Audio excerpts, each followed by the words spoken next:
All right, greetings again, everyone. I want to talk about, in particular, when a breakup happens with a toxic person, why some of you interpret it after a lengthy period of time of being away from them that there's something you miss, right? The end, a lot of times it signifies the end of a shared routine or habit that you've invested in that person. And in the aftermath, you may find yourself longing for something, but the longing isn't necessarily directed at your ex, right? It's often directed at the specific elements of the relationship. So we're going to talk about that. So, what is it that you really miss, right? Pinpoint it when you're racking your brain to understand, like, why you may be ruminating, let's say, or, you know, thinking about them and whatnot. Sometimes it's not necessarily that you're ruminating about them and thinking about them. So when you say you miss your ex, it's crucial to examine what that really means. And some common things people miss can come down to companionship, right? And it doesn't necessarily have to be because of them. It was because that person was in the position that you didn't have anyone else in that close that gave you that sense of companionship. Having someone to share your daily life with, and small talks to big decisions, at least. These things are all components of companionship. Emotional support, whether it was faked or real, right? That feeling of feeling heard, like somebody hears you, or they're validating you, or they give you comfort, right? Whether it's real or fake, it has an impact on your experience and your senses at that time, your emotions, physical intimacy, closeness, affection, all these things that come with romantic relationships. Y'all could have had shared activities, you had hobbies, you had a routine that y'all did, the ritual of doing things together, right? And all these components lead up to, having that nostalgia. You start to romanticize a lot of the things that you had with them. And this is especially, I would say, during that first year of the breakup, because people tend to focus on some of the good moments, and they'll downplay the reasons why it ended. Right? Even though you'll bring it up to the forefront of your mind, like, okay, they did this, this, and that. When you're fresh into it, like, hindsight isn't really, hindsight is not at the helm. It's not at the top of, everything that you're thinking about, at least, right? To look back on. These situations tend to bring a lot of selective memory when you're just coming out of it. Like, some things you can't really even remember too well.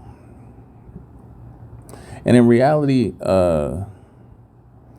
And I mean, the reality of it all is you miss the good moments that they were a part of, right?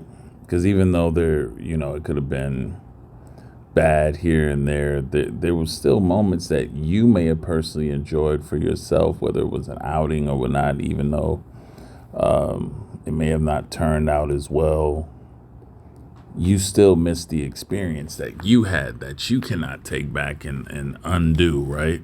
And they just happen to be there and with you through these experiences. I think it's important to recognize that missing someone doesn't necessarily mean you need it back.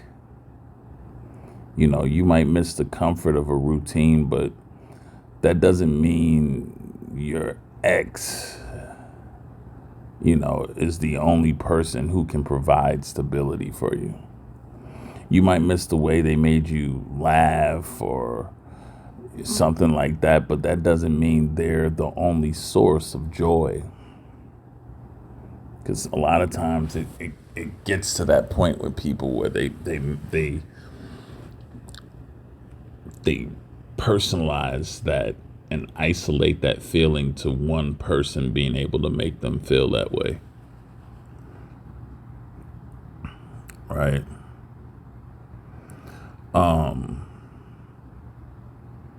When you move forward to, recognizing that you don't miss the person,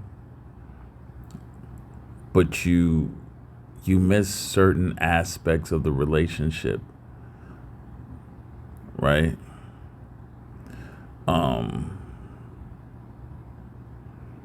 And a lot of introspection and all of that helps you understand that, those positive experiences, again, aren't tied exclusively to your ex. You can seek or cultivate those qualities in future relationships or within yourself. Because most of it during, a toxic situation, it was primarily you creating the joy and happiness anyway.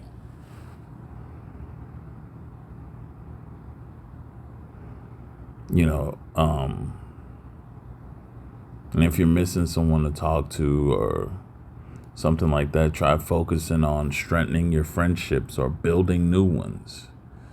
If you missed the sense of adventure, if y'all had that type of thing, consider new activities on your own or with others.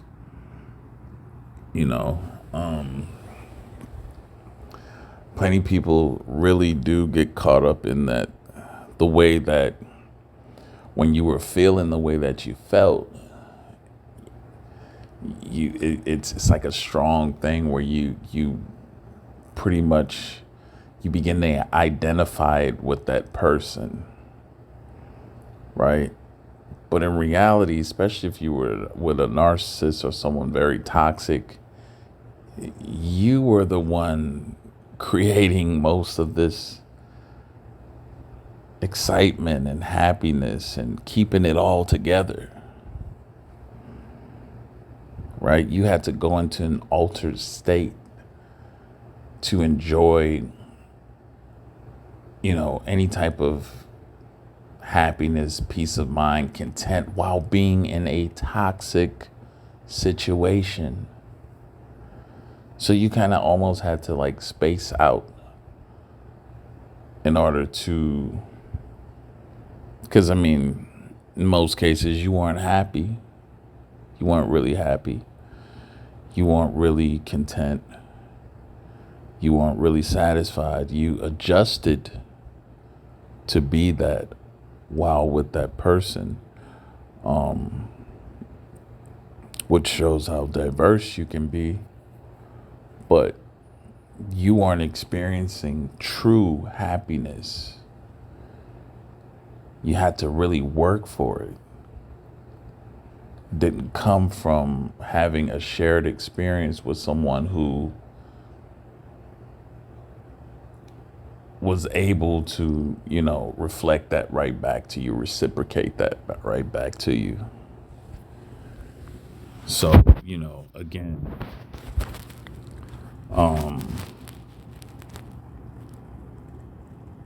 if you're longing about a toxic ex or something, pause and ask yourself, is it really them that you miss?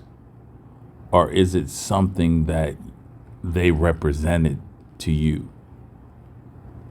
The answer might surprise you. And it might just set you free in the process. Anyway, that's all I got to say for this message. Make sure if you got anything out of it, consider to like, share, subscribe. Any one-on-one consultations, don't hesitate to reach out. Just click the link in the description box. My email is there. Shoot me an email. I'll get you information on how to go about doing that. Till next time, have a good one.